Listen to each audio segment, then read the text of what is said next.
Welcome, my fellow masters. The final event of the year is upon us. The Glorious Path to Santa Claus, the sealed Christmas present lottery event, will run from December 12th, 0000 PST, through to December 25th. This gives roughly 2 weeks to indulge in farming up lottery boxes. Lots of QP, 4-star embers, mana prisms, and various ascension and skill materials to be had. So I encourage everyone to take advantage of this event as much as you are able to. And if you're a fairly new player, then just make sure you have cleared Fuyuki, and you'll be good to join in on the lotto farming fun. Now, let's dive into what this Christmas event has in store for us. If you have experienced previous Christmas events, then no doubt you know what to expect, though there is a slight difference in progression this time around. And for those that will be experiencing a Christmas event for the first time, then here is an overview. Progression is relatively straightforward. Clear the event prologue and temporarily gain the new 4-star Saber class Welfare Servant, Karna Santa. I'll come back to Karna Santa in just a bit. As you clear the round 1 main quest, 3 free quests will be available. Farm these free quests to collect the lotto currency called Solar Hand Wraps, along with the event shop currencies, Holy Bananas, Saint Bars, and Cool Gum. Use the Solar Hand Wraps to spin the lottery roulette to collect reward presents. Among the lottery rewards are items called Black Presents, and these will be important in order to progress through the event. You will need varying amounts of these Black Presents in order to unlock the subsequent event main quests. And here is the slight difference in progression from past Christmas events that I mentioned earlier. Normally, the main quest would simply be time-gated, and that much is true for this event as well. The prologue and round 1 main quests will be available from the start. The round 2 main quest will unlock on December 12th, 2000 PST. Round 3 on December 13th. The 4th round on the 14th. 5th round on the 15th. Round 6 on the 16th, with the final round unlocking on December 17th. But most rounds will require a certain amount of Black Presents to be collected for the quests to be unlocked. 5, 10, 20, 30, and 40 Black Presents respectively for rounds 2 through 6 as indicated here. I'll go into more details of the contents of the lottery reward lineups later, but for now, each reward lineup contains 5 Black Presents. So that means you will need to clear up to 8 reward lineups to gain enough Black Presents. Though there are also extra quests that can provide a number of Black Presents as drop rewards. So, getting back to progression, you want to farm the free quests in order to obtain enough Solar Hand Wraps so you can collect enough Black Presents from the lotto rewards to unlock the next part of the main quest when it is released. As you go through the main quests, more free quests will become available and typically will provide improved drops of Solar Hand Wraps. Basically, you'll want to focus on the newest free quest available. Once the final round and epilogue are unlocked and cleared, the main quest for the event is complete and you will be awarded 1 Holy Grail. In addition, clearing all of the main quests will also net you 6 Saint Quartz. But there are more SQ that can be obtained, which I'll cover with the lottery reward details. Jumping back to the aforementioned Santa Karna, he is the free 4-star servant you can obtain in this event. He is a single target saber with a quick base NP, but is able to dish out a fair amount of critical damage as well. His first skill grants him an increase to his quick and buster performance for 3 attacks, 3 turns, well suited to the 2 buster and quick cards in his deck. Plus he also gets a buff to his crit damage of up to 50% for 3 turns. Santa Karna's second skill gives him some hard defense with a 2-attack evasion that lasts for 3 turns, on top of a 1-turn star absorption and a 1-turn increase to critical damage specific to his quick cards that can further stack with his first skill's effects. For his third skill, he gains some utility with a targetable MP battery of up to 20% that also provides a 3-time 3-turn debuff immunity to the target. It should also be noted his passives include a 12% increase to his buster card crit damage, along with a 20% debuff resistance and a flat damage increase of 200. Santa Karna's NP is 8 hits, has an effect of removing the enemy's guts, which activates first, plus an overcharge effect which also activates first and buffs his quick performance for a turn 20 to 40% depending on overcharge level. Overall, this Saber version of Karna has a pretty nice kit. Considering he can be obtained at MP5, his potential damage output is fairly significant. Especially when factoring the critical damage of his quick cards, since Scotty will be the most likely support used with him, and she will be able to boost that quick card crit damage even further. For masters that are in need of a strong single target saber, or simply have smaller rosters in general, Santa Karna will bring about a really nice boost of firepower. It is definitely worthwhile clearing the event to obtain him. As I mentioned earlier, once the prologue has been completed, Santa Karna will join your party temporarily. In order to make him permanent, a couple of things needs to be done. You will need to finish the main quest epilogue, and then obtain the Fighter's Exchange ticket from the 5th Lottery Rewards lineup. Once both requirements are met, exchange a ticket at the event shop to make Saber Karna permanent. After the epilogue is cleared, you will also be able to obtain 4 additional copies of Santa Karna from the event shop. These 4 copies will require the exchange of Christmas gongs, 16 in total for all of them, and you can get up to 4 Christmas gongs per lottery reward lineup. Ascension items for Santa Karna, called Santa Bags, are obtained from the first 4 lineups of the lottery rewards. And we can't forget about the double EXP Santa Karna will gain from enhancements during this event. So as you claim the lottery rewards to gain the Black Presents and Santa Bags, you can use Embers collected to easily level up Karna as well. He is likely to be helpful in fights since he also has an event damage bonus of 100%. On the topic of Christmas gongs, you will also need them to access a series of extra quests, the Fighting Santa matches. Clearing each round of the main quest should unlock a matching extra quest. There are 7 of these Santa matches, and instead of costing AP, each match will cost Christmas gongs, in the amount that corresponds to the match number. So 1 Christmas gong for the Fighting Santa match 1, 2 Christmas gongs for match 2, so on and so forth, with match 7 costing 7 Christmas gongs. Some things to note about these matches. As I had indicated earlier, each match will provide a number of Black Presents as drop rewards, along with either pieces or monuments of an appropriate class based on the enemies. You will only be allowed a party of 4 servants, including support. There will only be 2 enemies each for the first 6 matches, and each match will get slightly more difficult than the previous one, with more HP per enemy and relatively mild gimmicks.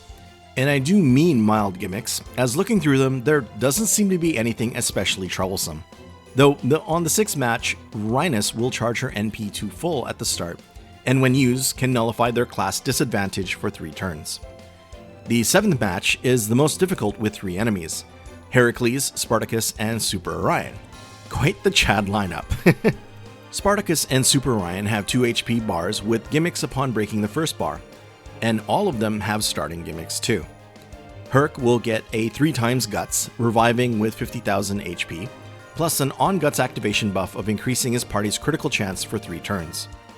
Spartacus gets an increase to his attack whenever he is attacked, and upon breaking his first HP bar, he gets a permanent HP regen of 10k per turn. Super Orion starts off with a buff to his Buster card's critical rate when he attacks. When his first HP bar is broken, if there are females present, he will charm himself for a turn, and next turn the charm is removed. His MP is then charged to max. His Buster cards are buffed by 50%, but his attack is decreased by 30%. If there are only males present, then he just gets the 50% Buster card performance buff. If this is your first Lotto event, here is a general breakdown of how it works. Farm the free quests for the Lotto currency, in this case, solar hand wraps. Use those solar hand wraps to spin the Lotto roulette. 20 solar hand wraps will get you 1 10 spin. Each Lotto box contains around 300 reward items in its lineup, so to clear it all, 600 solar hand wrap currency will be needed. As long as you have the solar hand wraps, you can keep rolling until all 300 items have been obtained. Once all of the items from a lineup have been claimed, the rewards will be replenished automatically. This is something new compared to previous Lotto events. Before, there would be a reset button to tap in order to move on to the next rewards lineup. But that's not all that's new for this Lotto event. After the first 10 lineups have been claimed, from the 11th onwards, you will be able to spin for 100 items at a time, not just 10. That's right, NA Global has received another quality of life update earlier than expected.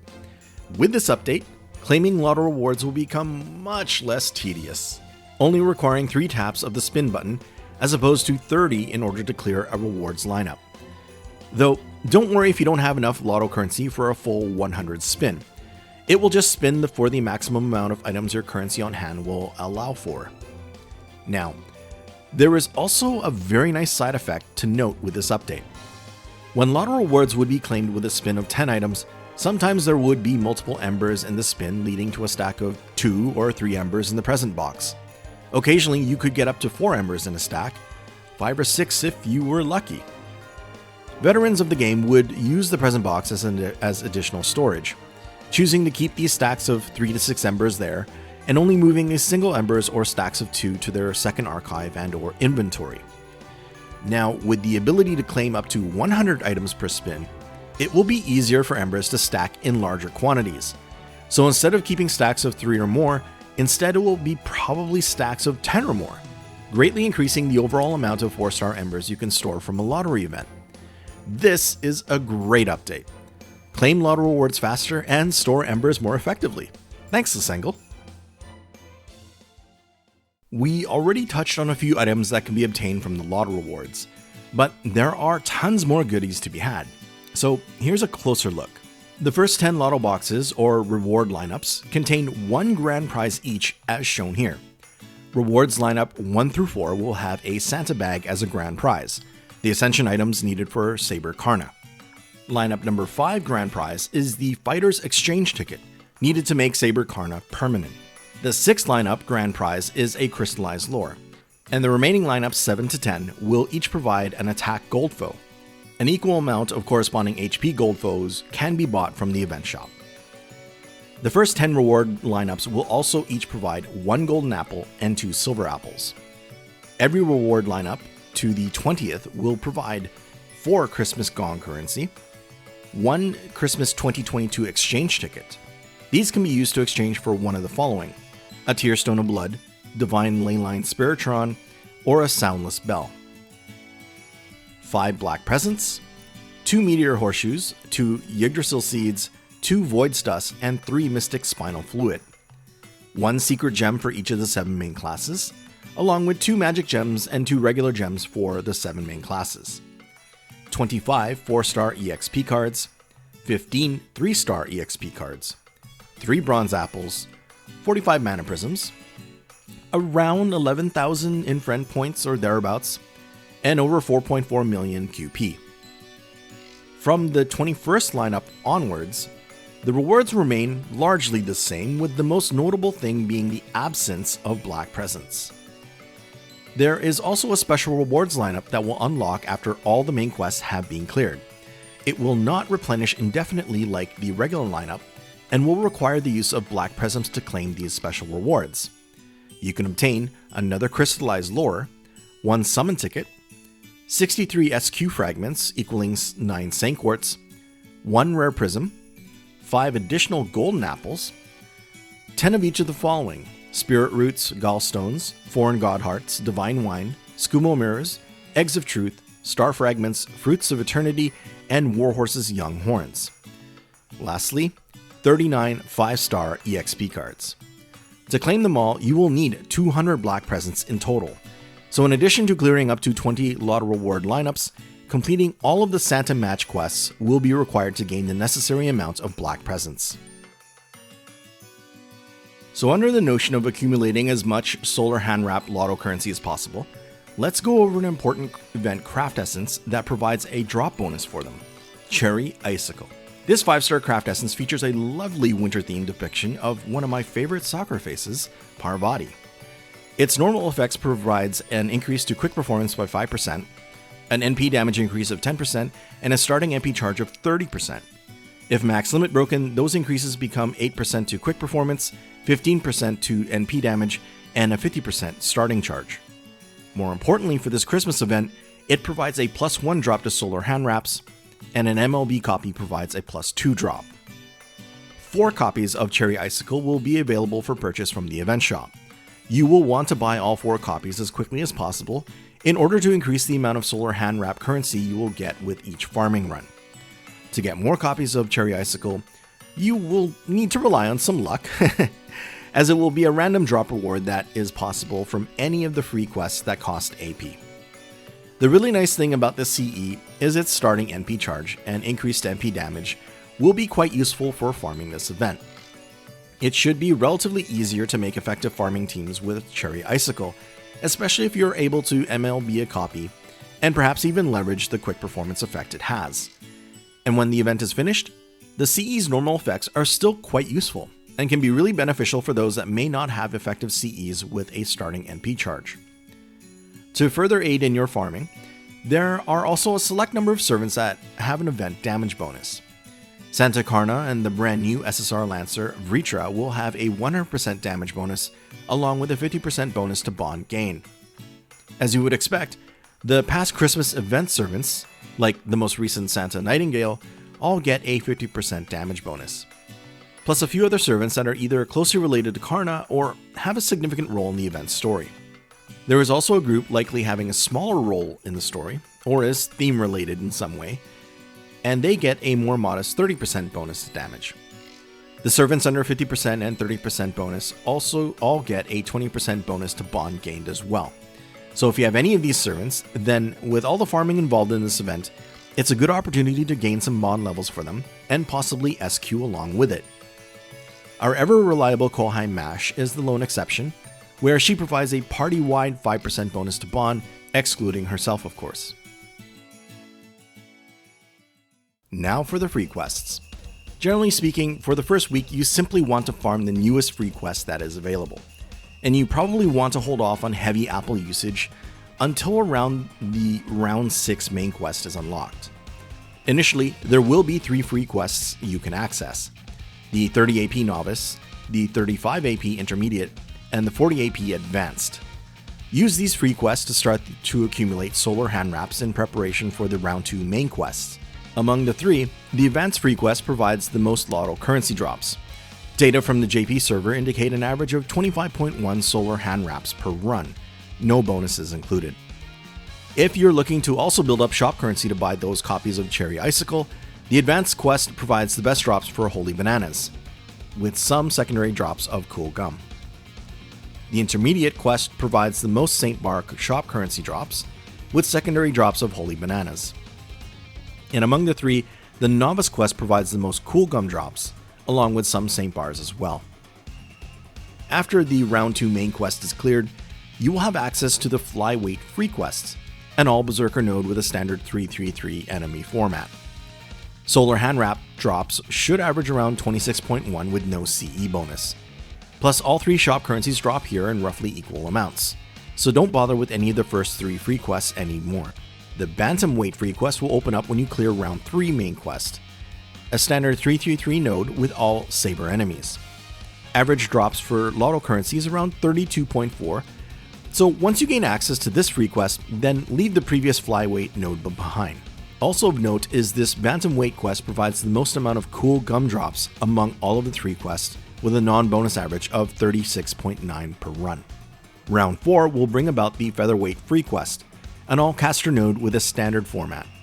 Based on the JP data, the LOTTO currency dropped average is not too much higher from the Bantamweight quest at 32.7. Here you will find the most drops for the Saint Bar currency at an average of 38 per run. The free quest Welterweight becomes available with round 5, and it's a standard all-rider node. Note that this is the first free quest with an enemy HP over 100k. On Wave 3, Ozymandias has 128,000 HP. LOTTO currency should average around 34.1 drops per run, so there is a clear increase with this node over the Featherweight and Bantamweight quests. This is also a good place for Holy Banana drops, with a non-bonus average of 37.4 per run. Now we come to the Heavyweight free quest that will become accessible with clearing the Round 6 main quest. This is an all-Lancer node with the standard 333 enemy format. The highest HP enemy comes in Wave 3 at 107k HP. Now, only the LOTTO currency Solar Hand Wraps will drop here, with an average of around 44.7 per run. This doesn't include any drop bonuses, of course. And with this node, you can lift any restrictions with using apples, so go nuts with the farming. Since this node will likely be one of the most heavily farmed, I'll highlight some of the potential material drops as well. Divine Wine, Horseshoes, and Leyline Spiritrons are all possible drop rewards here. Unfortunately, all three have very poor drop rates when compared to the regular free quest counterparts. Not to mention, horseshoes and leyline spiritrons are available as LOTTO rewards. And finally, we come to the 90 plus super heavyweight free quest. This will become available once the epilogue has been cleared. It has all archer enemies with relatively beefier HP pools and a 2-1-2 enemy format. Wave 1 enemies have 65k and 81k HP.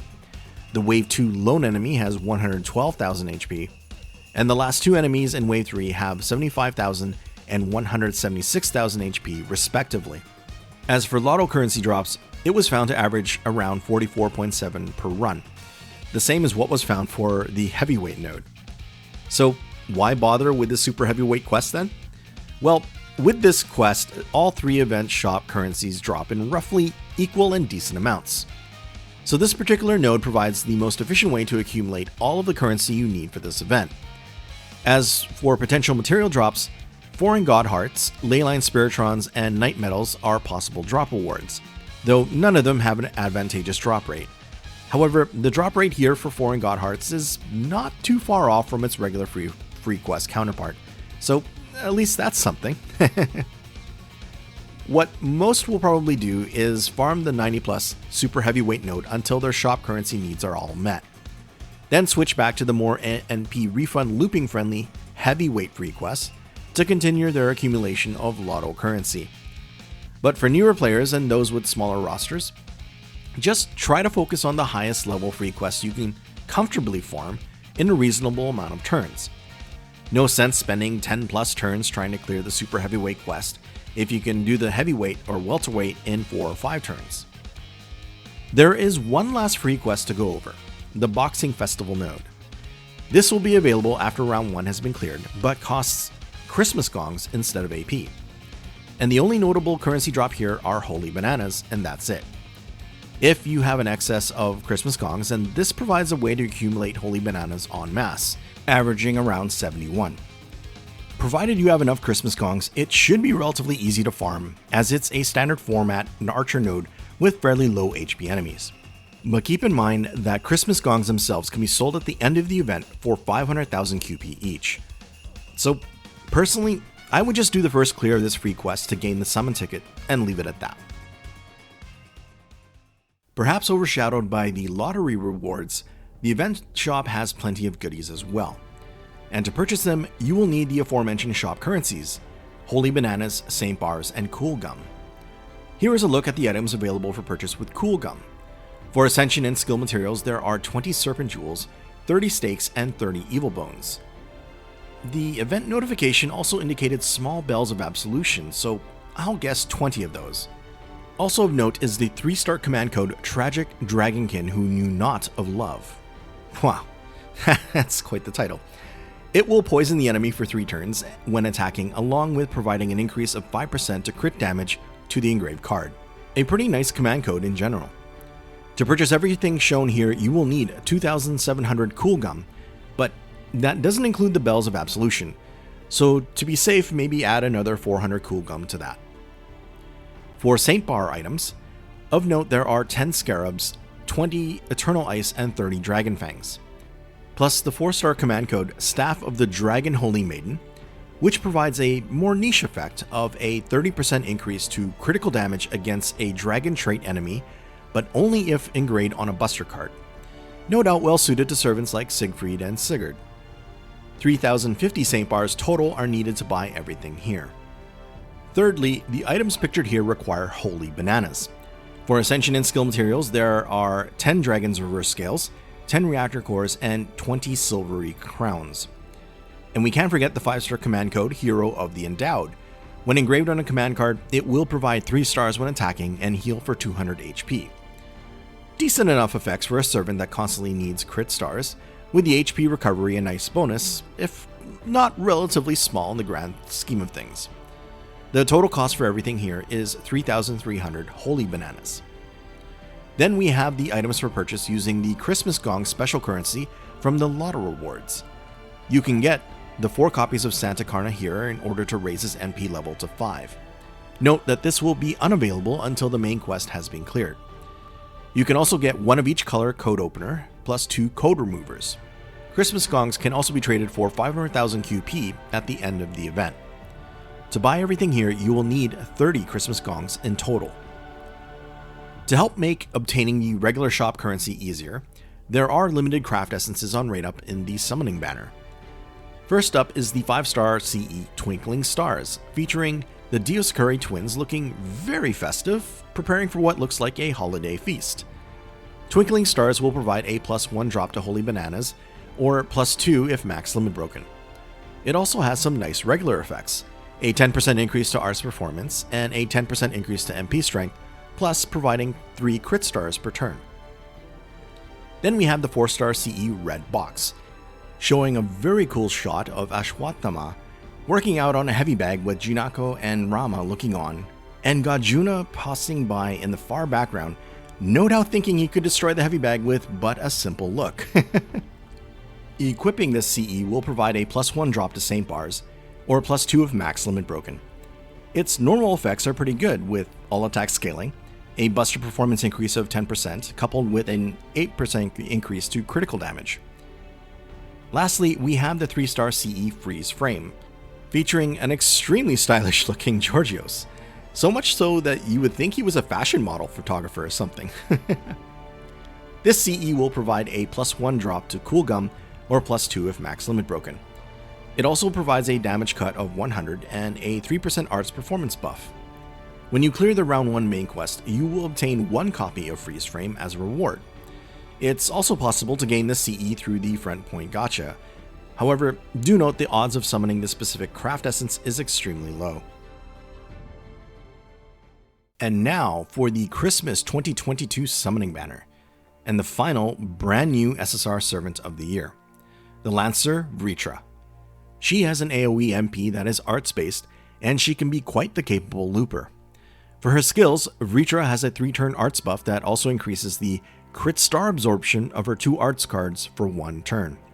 She can provide some utility with a moderate increase to the party's damage against divine trait enemies for 3 turns, along with a self-NP battery of up to 30%. For survivability, Vritra has a one-time guts that lasts for a lengthy 5 turns. This also has an additional effect of a 5-turn NP regen of up to 10% per turn, which greatly aids her looping potential. And she provides further party utility with a one-time NP damage increase that lasts for 5 turns. Her AoE MP is 3 hits per enemy and provides a couple of secondary effects, a 1-turn skill seal, and a 20% critical attack chance reduction for 3 turns. I especially like that enemy crit chance reduction. It's always so annoying when one of your frontline servants gets hit with 3 consecutive crit attacks. The NP's overcharge effect is a 3-turn reduction to all targets' arts resistance by 10 to 30% depending on OC level. Unfortunately, the effect comes after the NP damage, but since it's 3 turns, it can still be beneficial for subsequent NPs if the enemies still happen to be around. All in all, I think Vritra is pretty solid. Her NP damage does land on the lower end of the spectrum among other SSR AoE Lancers, unless the enemies have the Divine trait. But even then, Vritra does significantly fall behind the anti-divine damage of Lancer Karna, though I suppose it balances out with her NP looping potential, especially when paired with a couple of Castorias. But, and there is a but, Vritra is not the only AoE Lancer that is capable of looping. The limited SR Mysterious Alter Ego Lambda is arguably a better arts looper. If you don't have Lambda, then the permanent SR Lancer Fion is no slouch either, especially if you have him at higher MP levels. So if you have either Lambda or Fion, then the need for Vritra is greatly diminished. That said, on a per NP level basis, Vritra will outdamage the both of them, on top of having higher base stats on account of her rarity.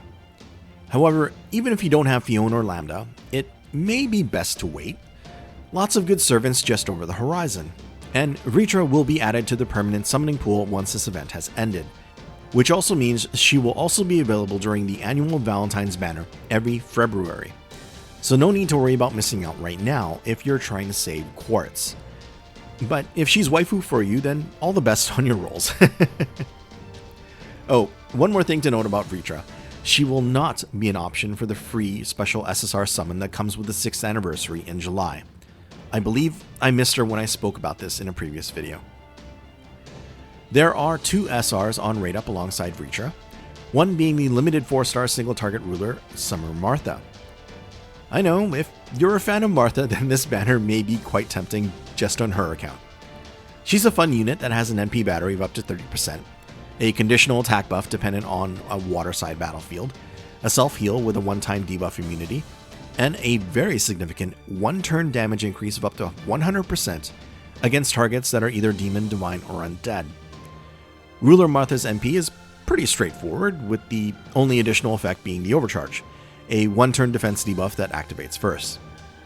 If this summer version of Martha is up against anything with a trait of either demon, divine, or undead, she is incredibly potent, at least for a turn. Though if you happen to have picked up Astrea from the recent Interlude campaign banner, then you're good as far as ST rulers are concerned. If you're in still need of someone to fill that role, I would try to wait if possible. Next year's summer event will provide the welfare ST ruler Da Vinci, and there will be another opportunity to obtain Summer Martha during the 7th anniversary countdown campaign, expected around June of 2024. The other SR featured on this banner is the Berserker Beowulf. Possessing a single target MP, he is actually one of the stronger ST Berserkers on a per MP level basis. And with this Christmas event, he gets a rank up to his 3rd skill, reducing its cooldown by 1 and adding 3 new effects on top of the existing guts.